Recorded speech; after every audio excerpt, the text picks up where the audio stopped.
do you express yourself via Twitter? In 140 characters, of course. I look at Twitter in a way that I look at my photography.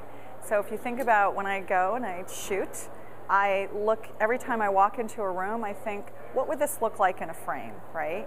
And so I've sort of transported that to my Twitter experience, right?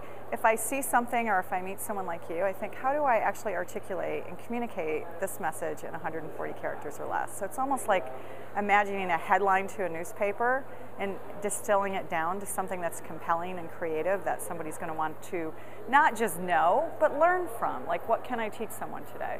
Well, how do you use Twitter creatively?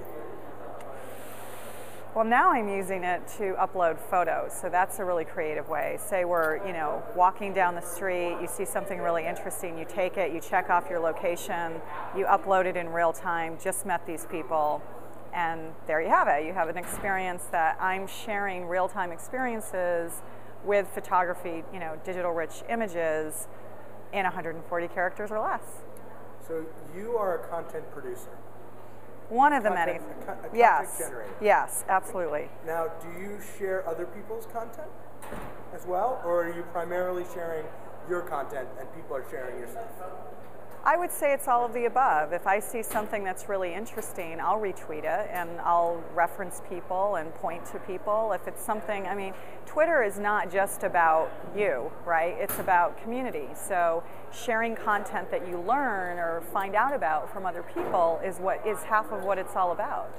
So, and that's how you're not only building community, but you're meeting interesting people.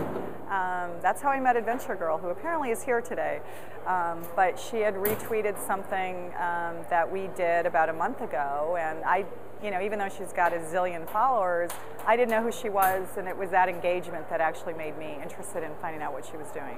And the same applies to, people I've met through Twitter who have 10 followers, right? If they have something interesting to say, you're going to find them, you're going to engage, and you're going to continue the dialogue, whether it's on Twitter or elsewhere.